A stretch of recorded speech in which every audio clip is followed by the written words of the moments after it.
Okay, guys, we're going to get really real today. Honesty hour, that's what I like to call it. It won't take an hour, don't worry. I'm going to be talking to you about the number one reason why I believe businesses either fail or just stop growing. This is the reason I believe some businesses never scale and what you can do about it. So here's the thing. There's a big problem that I see that entrepreneurs make, and I have to talk about it. So here's me on my soapbox a little bit. We are doing too freaking much.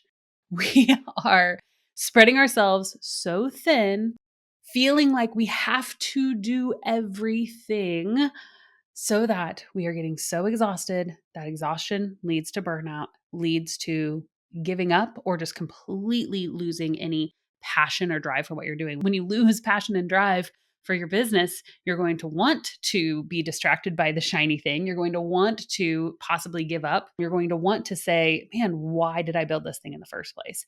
And I see it happen time and time again. Maybe that's even how you're feeling right now. And here's what happens. It's a combination of things. Number one, if you are at a place in your business where you are scaling, right? Maybe you hit this like exciting point where there was just rapid growth, rapid growth, rapid growth.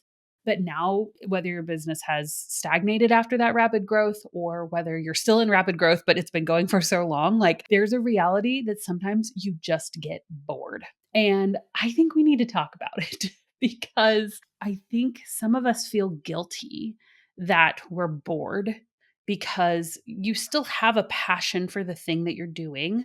Like if you started your business to, help small business owners with their branding, right? And you really believe in the power of a brand that tells a story and you're motivated by it. And it's what caused you to start your business, right? And it's grown and you've had rapid growth and you've seen all this success.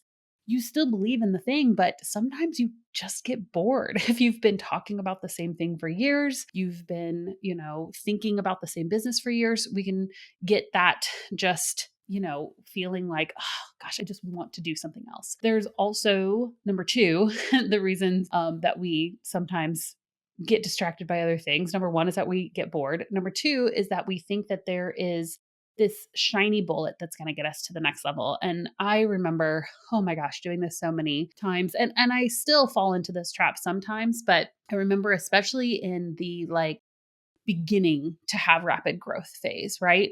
Where the business started taking off and I'm like, oh, I just want more of this. I want to keep up this rapid growth. I remember thinking that there was going to just be a thing.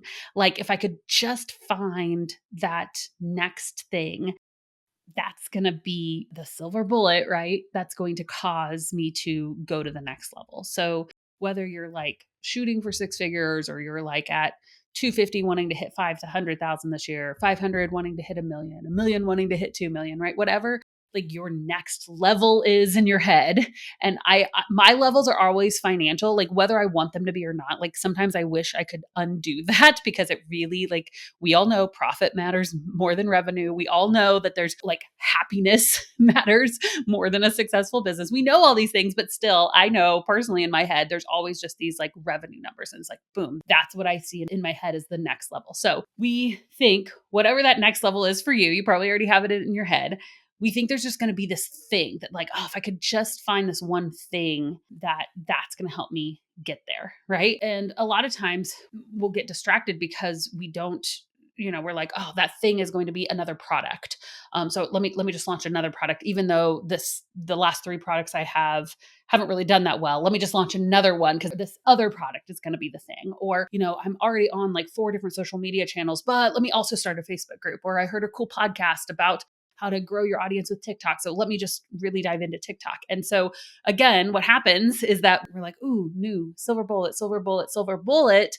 And we're not sticking to any of them long enough to actually see true traction, right? I also have found, and I've done this before, so these are all mistakes I've made. Don't feel bad. Don't feel like I'm reading your mail. I'm just reading my own. It just might look like yours. So we also sometimes think that like sometimes the person is that next silver bullet. And oh my gosh, I cannot tell you how many times I have done this, like me thinking that I just need to hire some specialist to come in and build me a funnel. And then that funnel is going to change everything, or I just need a specialist to come in and like do Facebook ads, and then that's going to 10x my revenue. And I was actually talking with a friend about this the other day. I so believe that the best way, at least in my experience, there's never been one just individual person to come in and like take over and do something in my business that I wasn't already doing and change the game for me. Like every time I've tried to hire those people, it's always been like, wah, wah, like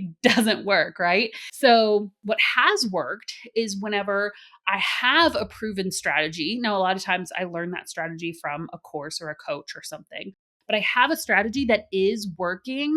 And then a specialist can come in, so a freelancer that I hire or an employee or whatever, and can put gasoline on that.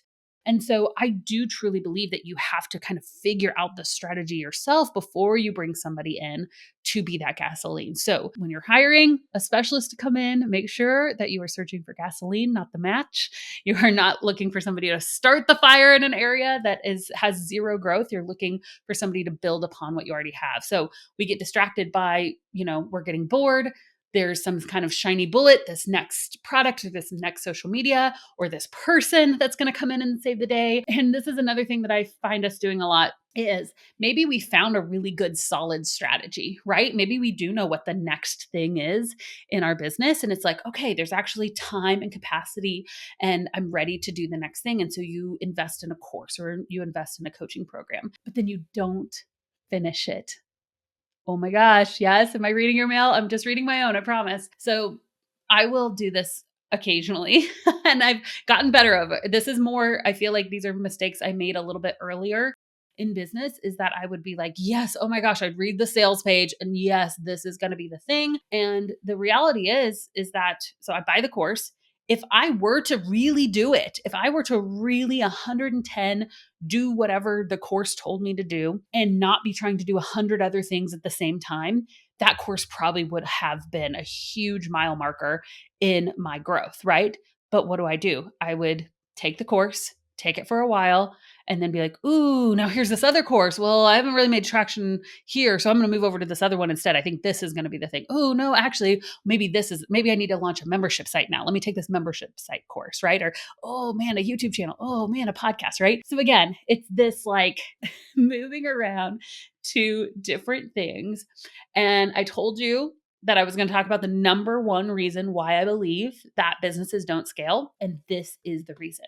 I believe that we are so distracted trying to do so many different things that we are not giving the time and energy into the few things that could really do something huge for our business, right? We've all heard about the 80-20 principle. What could we do that's like the 20% that's going to affect the 80, right?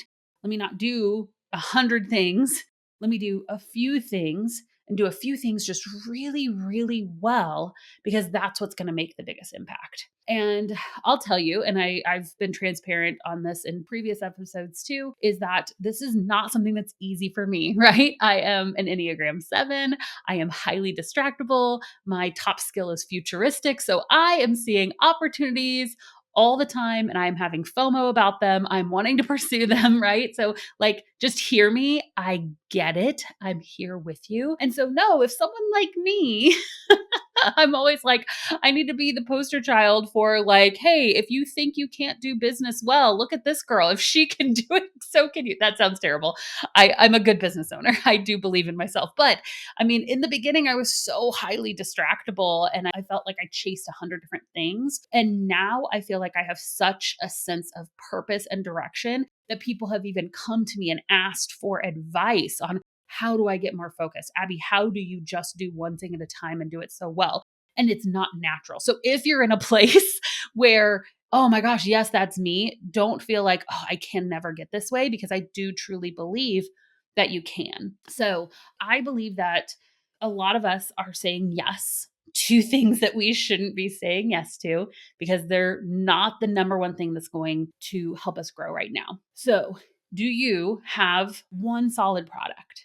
Right? something that you believe, yes, oh my gosh, this is at 90% capacity. Either it's doing 90% of what it could do, like in revenue or in growth or just in excellence of the product itself, or is it at least 90% systematized so it can get there on its own, right? And so that's, over at the Virtual Savvy, my main company, we have one core product. We've eventually over years added two more products, but they've come slowly, right? When the first product was systematized. Not that it had reached 90% of its revenue growth, because I do believe that we can have more revenue with that specific product, but when it has reached 90% of its systematized ability. And so because that product can mostly run on its own, then we were like, okay, I think we have the capacity to start a second product, right? And we got that product up and running, systematized where it can run mostly on its own. And then we launched a third. And we have no plans of launching any others because there's still so much capacity inside of those products.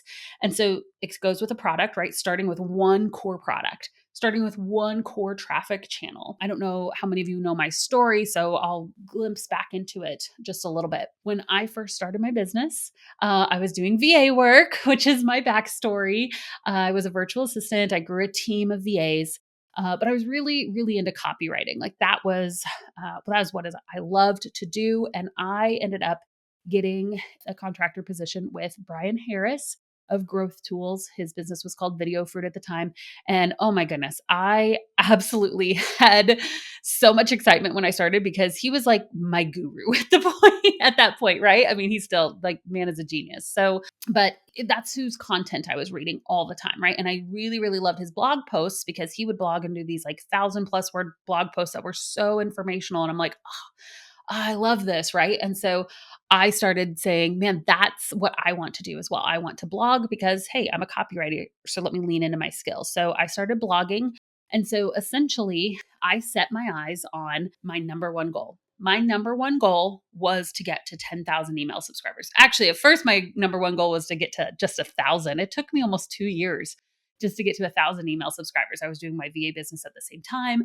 But once I got there, it was really like, okay, this is an actual business. And with a traffic plan and all of those, I'd sold my course for the first time after that first 1,000 subscribers. And so it's like, what is my number one goal? And there were a myriad of things that I could have focused on. I could have focused on partnerships. I could have focused on paid ads. I could have focused on, growing a Facebook page. I could have focused on so many different things, a YouTube channel, a podcast. But what did I do? I knew what I enjoyed doing and what was already working was writing. So I would write, and we had an organic Pinterest strategy to like promote the writing.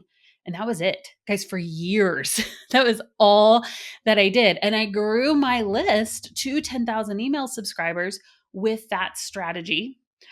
Paired with eventually, again, once that was kind of a systematized process, it was like, okay, I'm blogging.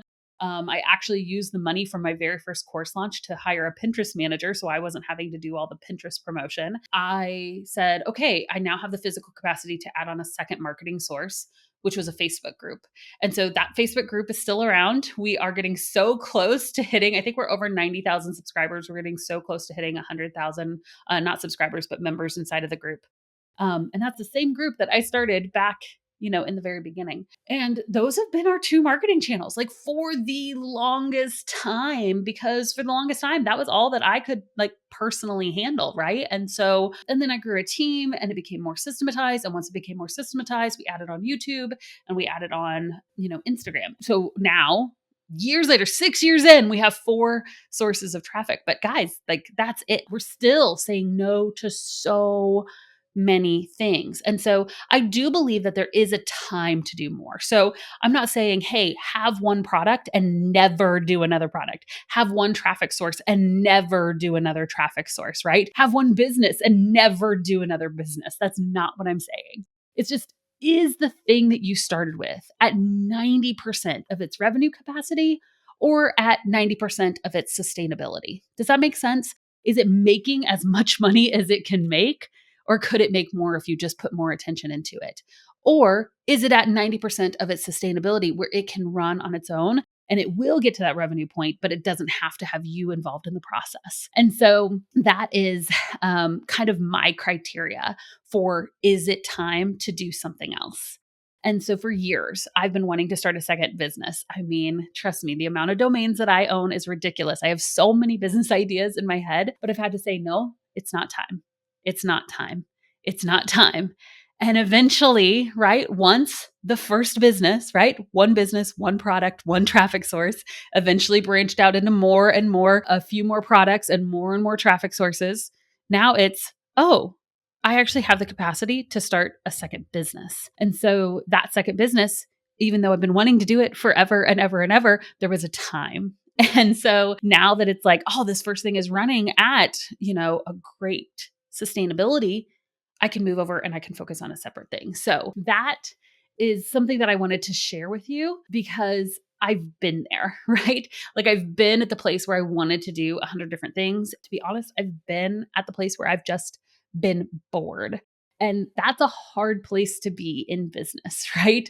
It's a hard place to be like this thing that I love and I feel bad being bored with it because I'm living the life, right? Like I have my own business, I work on my own time, I have that laptop life, whatever, and you feel bad because you start to not like it. The point where we get bored, I think people are on the brink. I don't think we understand. Like if you could pull back and look at yourself and look at your business, if you can pull away from just that feeling of boredom and look back, I believe that that point in business where you're starting to just be like, I'm just kind of bored. I think you're on the brink. I think you're on the brink of having a business that can start to run by itself. There's so many good resources for this, by the way.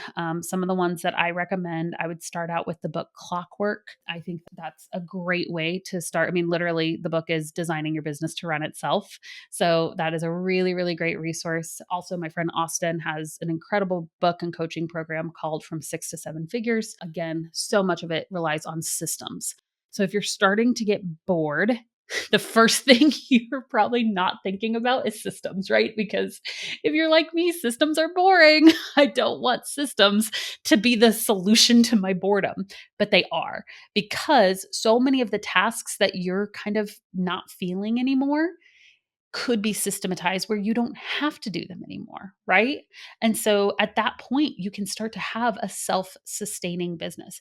And I will tell you this, like, I have had points in my business where I've gotten bored with, I've been talking about virtual assistants for 6 years.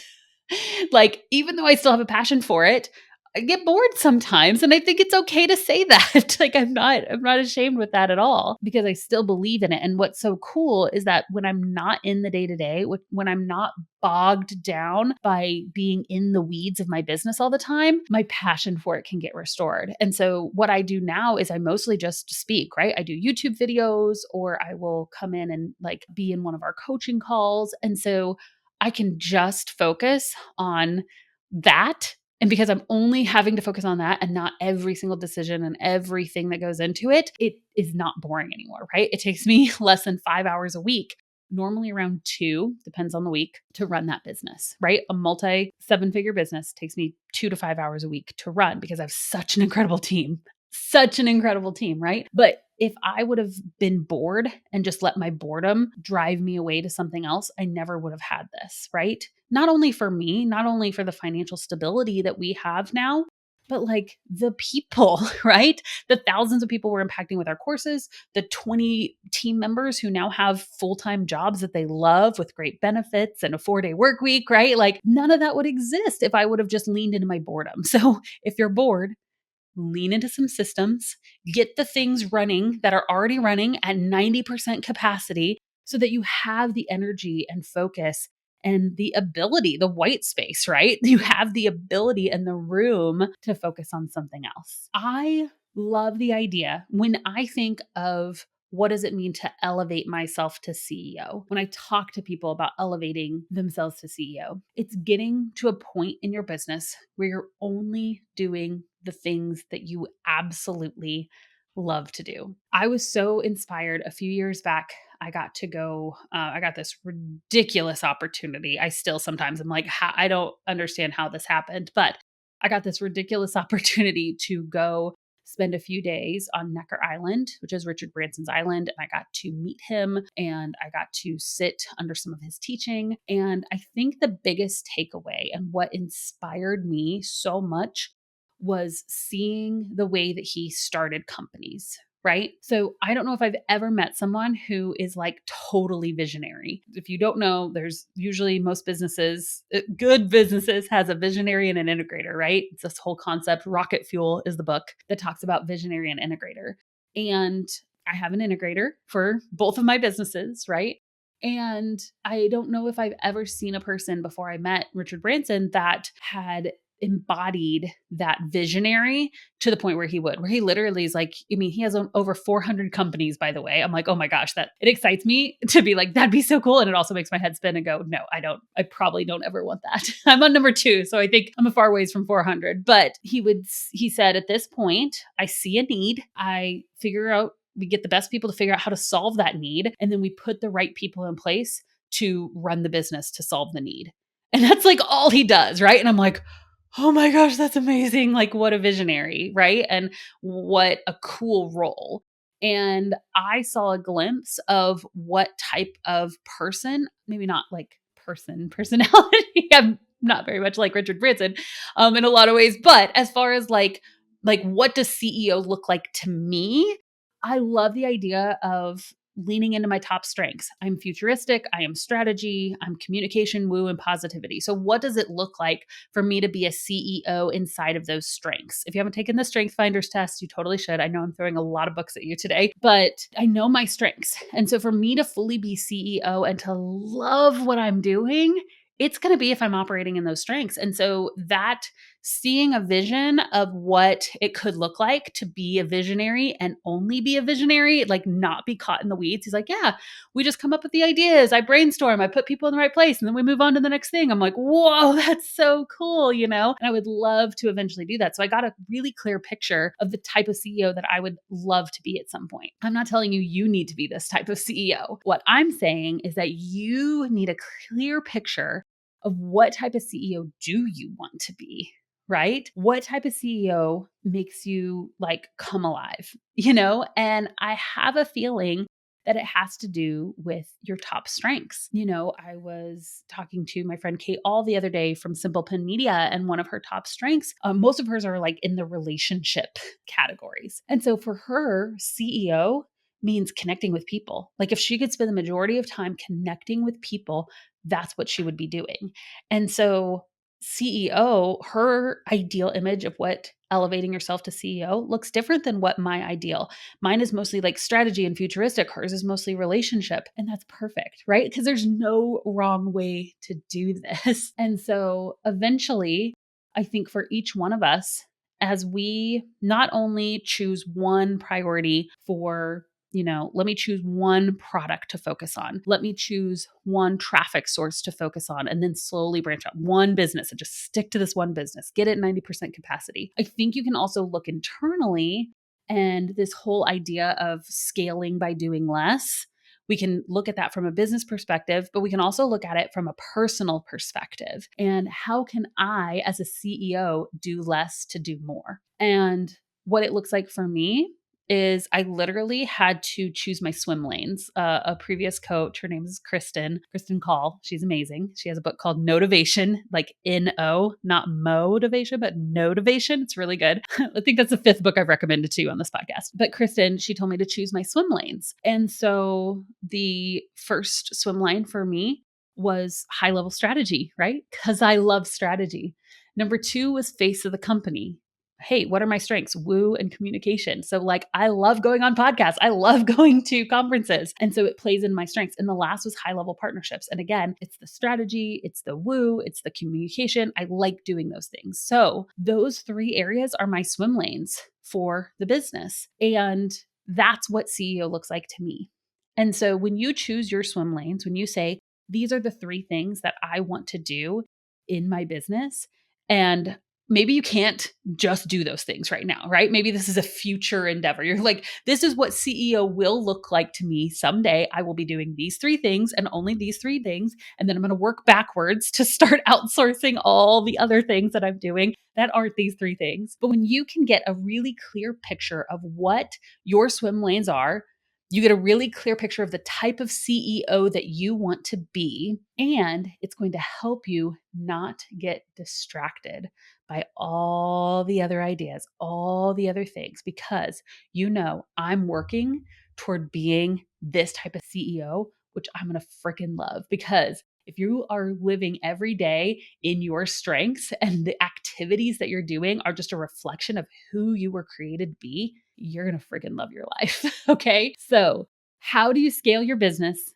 It's by doing less. It's by doing less in your business. It's by doing less as an individual. And what a sigh of relief. I see so many people who, they launch their business, and how they get from that launching to six figures, they just freaking worked their butt off, right? And maybe that's been you. How you got from 0 to six figures or multiple six figures was hustling. And the reality is you're freaking tired. And so some of us look at the journey, if you're in that like six figure wanting to go to seven figure range, you look at the journey from six figure to seven figure and you're like, if it's going to require more hustle, I'm out. Like I'm done because I'm freaking tired, right? And it's because we're doing so much. We're doing so much. So I want to come and tell you, just as a reliever, that the journey from six to seven figures is not more hustle. It's actually doing less. It's actually getting systems in place, even if you're bored, getting systems in place so that you can start to only do the things that you actually love in your business. The journey from six to seven figures is actually doing less, not doing more. It's not more hustle. It's more strategy and focus on the right things. And we can all breathe a big sigh of relief, right? So I hope that this episode inspired you today. Thank you for letting me get on a soapbox. I love talking about this stuff. I'm passionate about it. And it's been my journey, right? And I feel like if you can learn not only from my successes, but from my mistakes, then I did something right. So, what's something you're going to take away from today? What's one action step that you can take to either simplify your business, your products? Maybe you're trying to pursue multiple businesses, but it's not the right time. You need to focus on the one that's going to really make you money and can be most easily systematized. Let's be real. You need to focus on one business or one product or one service or one traffic source, right? You need to simplify and focus. Or maybe you need to focus just your own efforts. I'm doing too many things and I need to get to where I'm doing just CEO level tasks and start figuring out how to outsource the other things. What's one simple action step that you can take today? Go ahead and decide that. All right. Thanks so much, friends. I will see you next time.